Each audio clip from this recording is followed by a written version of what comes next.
موضوع برنامه ما در ارتباط نماز تراویح هست که تراویح چی معنا داره و نماز تراویح چی فضیلت داره و حکم نماز تراویح چی هست و همچنان نماز تراویح باید در مسجد خوانده شود یا در خانه خوانده شود و قرائت در نماز تراویح چگونه باشه و همچنان عدد و تعداد رکعات نماز تراویح و در آخر هم آیا یعنی نماز تراویح هم خواهرها خوانده میتونن یا نه. اول در ارتباط نماز تراویح، تراویح جمع تراویحه و به معنای یک مرتبه از راحتی را گفته میشه که تراویح را به خاطر از این میگن که مردم نماز را خیلی طولانی میکنن و سمیت التراویح لأن الناس كانوا يطيلون القيام فيها والركوع والسجود.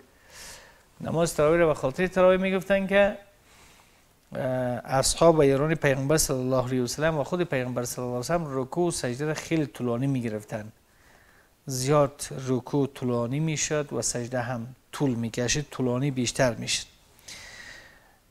وقتی که 4 رکعت را که میخوندن استراحوا، یک کمک راحت مثلا پای خود دراز میکردن، یک کمک مینشستن، بعد از او باز دوباره شروع میکردن 2 رکعت 4 رکعت، بعد از 4 رکعت باز پس تراویح استراحت میکردن. استراحت اینجا به معنی خوابیدن نیست، بلکه چند دقیقه مینشستن، آب یکان گلاس آب می نوشیدن یا ذکر و اذکار میکردن، دیگه تسبیحات میگفتن، بعد از او باز شروع میکردن به نماز تراویح.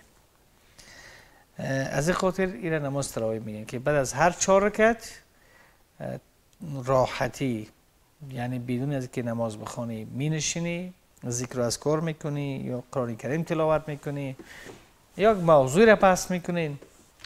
بعد از 4 رکعت بعد از این باز پس دوباره به 4 رکعت 2 رکعت دیگه شروع میکنین و در اصطلاح عبارت از همو هی قیام شهر رمضان، عبارت از همو خواندن نمازی است که در ماه مبارک رمضان خوانده میشه. در ارتباط فضیلت نماز تراویح چی فضیلت داره؟ اول حدیث اول نماز تراویح سبب غفران، سبب بخشش گناهانی میشه که انسان در گذشته انجام داده. از رمضان گذشته تا به این رمضان مرتکب اشتباهات و گناهی که شده و این یک نوع سببی است که گناه های انسان توسط از این نماز تراویح بخشیده میشه. که حضرت ابو هریره میفرماید که کان رسول صلی الله علیه و سلم یرغب فی قیام رمضان من غیر ان یأمرهم فیه بعزیمة.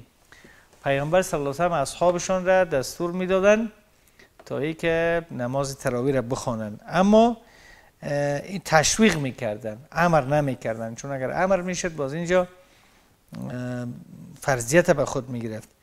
فیقولو ای قسم میگفتن من قام رمضان ایمانا و احتسابا غفر له ما تقدم من ذنبه. کسی که ماه البته در رمضان شبهایش را قیام اللیل میکنه و استاد میشه و به عبادت میپردازه، الله سبحانه و تعالی گناههای گذشته از او را مورد عفو و بخشش خود قرار میده. و در حدیث دوم از ابوذر عن ابی ذر رضی الله عنه قال قلت یا رسول الله. ابوذر رضی الله عنه میفرماید که من گفتم که ای رسول خدا صلی الله علیه و سلم، بعد فرمودن که اگر ما مثلا یک شبی از در قیام اللیل، در نماز تراویح، اگر یگان شب از پیش ما ترک شوه همین نماز تراویح، بعد فرمودن که فقال ان الرجل اذا صلى شخصی وقتی که نماز بخونه مع الامام، امرای امام، حتی ینصرف، تا ای که امام از نماز فارغ میشه، حسب له قیام لیلتین، یعنی برای از او مکمل همو قیام اللیل شب برایش نوشته میشه. یعنی اگر کسی در شبای رمضان یک چند رکعت با امام یک جای نماز البته تراویح را با امام یک جای میخونه، الله برش ثواب میده، گویایی که مکمل کل شب را قیام اللیل کرده باشه، کل شب را این شخص نماز خونده باشه. سوم شخصی که همیشه در ماه مبارک رمضان به قیام اللیل، به نماز تراویح مداومت و پایبندی داشته باشه، حتی بعد از وقتی وفات میکنه، این از جمله صدیقین و شهدا محسوب میشه. حدیثی است که جاء رجل من قضاعه، یک شخصی از قبیله قضاعه آمد به پیش پیغمبر صلی الله علیه و سلم فقال، گفت این شهید تو، ما گواهی میدهم که الله اله الا الله، نیست معبودی بر حق بجز از یک الله، و انک رسول الله، و من شهادت میتونم که تو پیغمبر الله هستی. و صلیت صلوات الخمس، من نمازهای پنجگانه را خواندم و میخوانم. و صمت رمضان و قمته، رمضان را روزه میگیرم و شبش را هم به عبادت سپری میکنم. و آتیت الزکات، و من زکات مال خود را میپردازم. فقال رسول صلی الله علیه و سلم، پیامبر صلی الله علیه و سلم فرمود، من مات علی هذا کان من الصدیقین و الشهدا، کسی اگر به می روش وفات بکنه روز قیامت از جمله شهدا و صدیقین محسوب میشه و همراه در کناری از اونها محسوب میشه و در کناری از اونها قرار میگیره. کسی که یعنی چند کار بکنه، یکی که به نمازهای پنجگانه پایبند باشه، یک رمضان را روزه میگیره و شبش را هم قیام میکنه و نماز تراویح میخونه و زکات مال خود را میپردازه، زمانی که وفات بکنه از جمله شهدا و صالحین البته قرار میگیره. نماز تراویح، حکم نماز تراویح چی است؟ آیا فرضش واجب است، سنت است، چی است؟ نماز تراویح سنت مؤکده هست، سنت است که البته با سنت بودن از چندین احادیث دلالت میکنه. یک، حضرت ابو هریره میفرماید که پیامبر صلی الله علیه و آله فرمودند که من قام رمضان ایمانا و احتسابا غفر له ما تقدم من ذنبه، کسی ماه مبارک رمضان را قیام اللیل میکنه، یعنی تراویح میخونه، از روی ای که به الله ایمان داره و به خاطر کسب ثواب، یعنی به خاطر کسب ثواب، هدفش از نماز تراویح به دست آوردن ثواب است و همچنان برای ای که ایمان از انسان تقاضا میکنه، ایمانی است که باید عمل صالح، کار نیک انسان انجام بده که پیغمبر صلی الله علیه و سلم در این حدیث فرمودن. و هم اگر ما شما قرآن کریم ببینیم همیشه بعد از ایمان عمل صالح ذکر میشه. والعصر ان الانسان لفی خسر الا الذين امنوا وعملوا الصالحات وتواصوا بالحق وتواصوا بالصبر. والعصر ان الانسان لفی خسر الا الذين، مگر کسانی که آمنو ایمان آوردن و عمل الصالحات، عمل شایسته انجام دادن. یکی که حضرت ابو هریره روایت میکنه پیغمبر چنین فرمودن. دوم، عن عایشه رضی الله عنها ان رسول صلی الله علیه و سلم صلی فی المسجد ذات لیلة، حضرت بی بی عایشه ام المؤمنین که الله از ایشان راضی باشه فرمودن که پیغمبر صلی الله علیه و سلم در ماه مبارک رمضان صلی فی المسجد ذات لیلة، یک شب از شبها در مسجد نماز را خواندن. هدف از نماز البته چی است؟ تراویح است. فصلا بصلات ناسن، و پیغمبر صلی الله علیه و نماز میخوان، تعدادی هم آمدن با پشت پیغمبر صلی الله علیه و سلم اقتدا کردن. ثم صلا من القابلة، باز شبی که پیش رو بود او شب هم خواندن. فکثر الناس، پس مردم هم تعدادش بیشتر شد که بیاین که پیغمبر صلی الله علیه و سلم نماز تراویح با جماعت به مردم میته و همه مردم خب مشتاق همین اعمال نیک و خصوصا نماز خواندن با پشت سر پیغمبر صلی الله علیه و سلم هستند. کلگی به حساب زیاد شدن. ثم اجتمعوا من لیلة من اللیلة الثالثة، باز شب سوم یعنی 23 خیلی زیاد شدن مردم. او الرابعة یا چهارم، فلم یخرج الیهم رسول الله صلی الله علیه و سلم، پس پیغمبر صلی الله علیه و سلم برای نماز جماعت که در تراویح بود به سویشان بیرون نشد. فلما اصبح، هنگامی که صبح شد، فردای البته امروزه، قال، پیغمبر فرمود قد رأیت الذی صنعتم، ما دیدم کاری که شما کردین که همگیتان آمدین و پشت من اقتدا کردین. فلم یمنعنی من الخروج الیکم الا ان خشیت ان تفرض علیکم، من نکرد چیزی از این که من بیرون شوم، یعنی نه خستگی، نه ماندگی، نه کدام مشکل دیگه که ما بیایم به حضور شما، همگی ما و شما یک جای نماز تراویح را به جماعت بخونیم. فقط ترسی من بود که ان خشیت ان تفرض علیکم، ما ترسیدم از اینکه این نماز تراویح برای شما فرض نگرده که 20 رکعت فرض شود، بعد اگر کسی از پیش ترک شود گناهگار شود و در پلوی از اگر کسی بنابر مشکلی از پیش قضا میشه قضای بیاوره، یعنی یک نوع سختی و یک نوع مشکلی به شما میشد. از این خاطر شب دیگه پیامبر صلی الله علیه و آله بیرون نشد. و همچنین از اجماع ثابت است که نماز تراویح سنت است، یعنی اجماع تمام علما اجماع کردن، اتفاق کردن علی سنتی ها، به این که این چی است؟ سنت است. نماز تراویح سنت است، سنت پیامبر صلی الله علیه و سلم است. یعنی همگی هیچ اختلافی در وجود نداره که نماز تراویح سنت پیامبر صلی الله علیه و سلم است. حکم نماز تراویح چی است؟ حکم نماز تراویح به صورت جماعت در مسجد افضل و بهتر است. نماز تراویح سنت پیامبر صلی الله علیه و سلم بوده و هست. آیا در مسجد خوانده شود یا در خانه؟ نماز تراویح در مسجد به صورت جماعت خواندنش سنت پیامبر صلی الله علیه و سلم است. و همچنین کسی میتونه که به صورت انفرادی در خانه خود هم بخونه. اگر کسی مثلا مریض است یا مشکلی داره نمیتونه در جماعت اشتراک بکنه، در خانه باید بخونه. یا مثلا خواهران و مادران ما که در جماعت جایی برایشان مشخص نیست و نمیتونن که در نماز تراویح اشتراک بکنن، اینها پیش خود بخونن. خود نماز تراویح در جماعت در مسجد بهتر است، خوبتر است، به خاطر از اینکه سنت در ماه مبارک رمضان ثواب از این به اندازه فرض است. به اندازه فرض است و در این ما وقتی که جماعت خوانده میشه، باز نمازی که با جماعت خوانده میشه ثوابش اگر مسجد از خانه دور باشه به اندازه 27 درجه. یعنی کسی نمازی را که با جماعت میخونه نسبتا به نماز انفرادی 27 درجه ثوابش بیشتر است اگر در صورتی که مسجد دور باشه و تعداد نمازگزارا هم بیشتر باشه. و اگر مسجد نزدیک باشه و تعداد نمازگزارا کم باشه باز به اندازه 25 درجه. خب به هر شکل نماز جماعت ثوابش بیشتر است از نمازی که انسان انفرادی میخونه.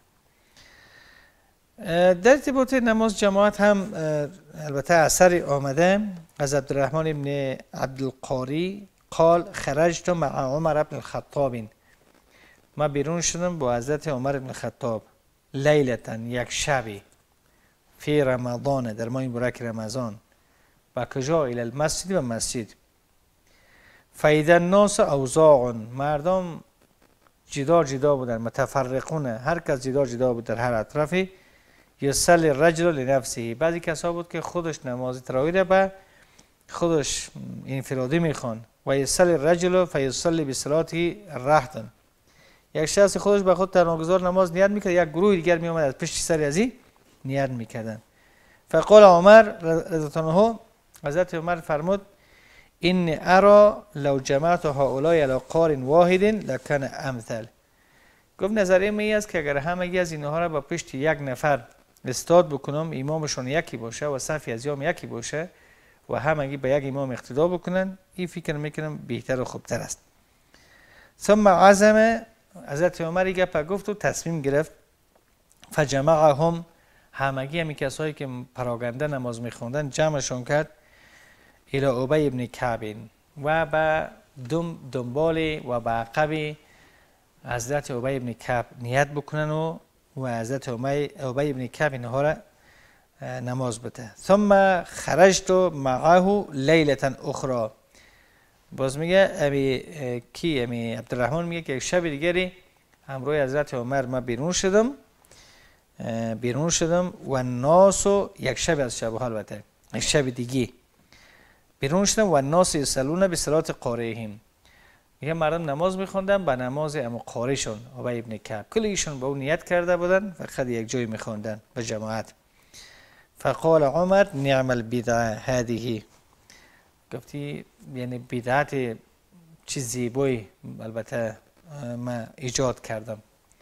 یعنی مناشی است که این کاری بود که به زمان پیغمبر صلی الله علیه و آله به این شکل نبود، چون پیغمبر صلی الله علیه و آله چند شب سوم و چهارم آمدن، بعد از او باز دیگه نیومدن. یعنی تمام اصحاب و ایران پیغمبر صلی الله علیه و سلم چنین کار حضرت عمر را ستودن و پیغمبر صلی الله علیه و سلم هم فرموده بود علیکم بسنتی و سنت الخلفاء الراشدین المهدیین، شما به سنت ما چنگ بزنید و به سنت خلفای راشدین و با او خوب محکم بگیرین.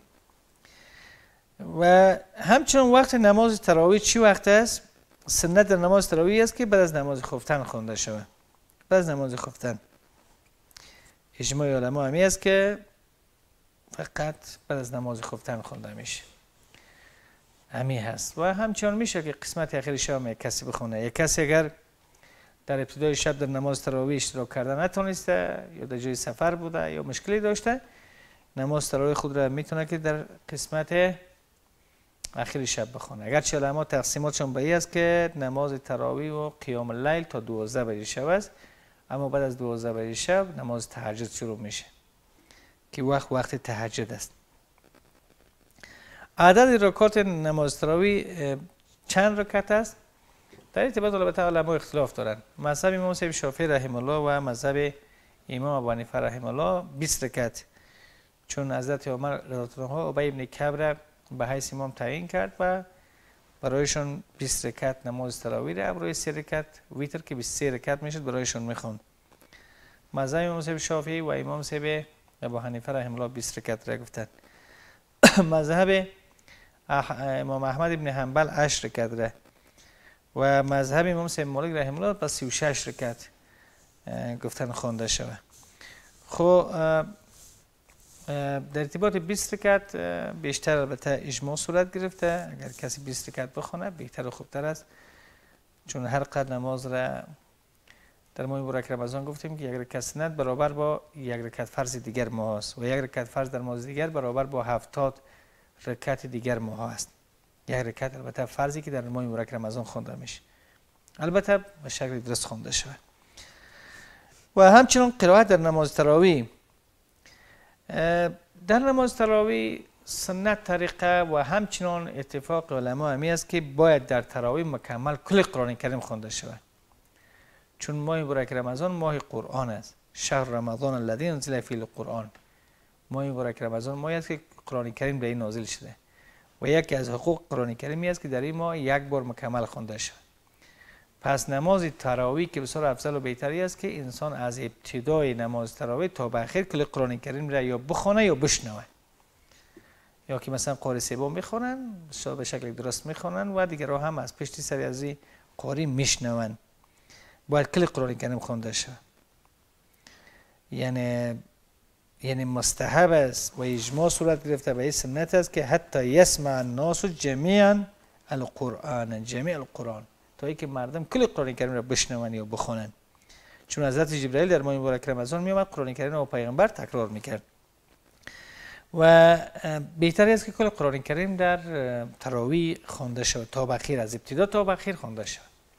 یعنی بسیار افضل و بهتر است، چون قرآن کریم در همین ماه مبارک رمضان نازل شده و رمضان ماه و شهر قرآن کریم است، ماه قرآن کریم است و باید این خوانده شود، مکمل مردم بشنوند، بهتر و خوبتر است. و همچنان مستحبی است که در تراویح، نماز تراویح به صدای بلند، قاری صاحبایی که صدایشون مثال خوب است و قرآن کریم را با تجوید میخوانند بسیار درست، او به مردم ختم بده و مردم تراویح بده بهتر و خوبتر است. چون ابی ابن کعب کسی بود که بسیار قرآن کریم را به شکل درست تلاوت میکردن و میخواندن. حضرت عمر اونها را انتخاب کرد.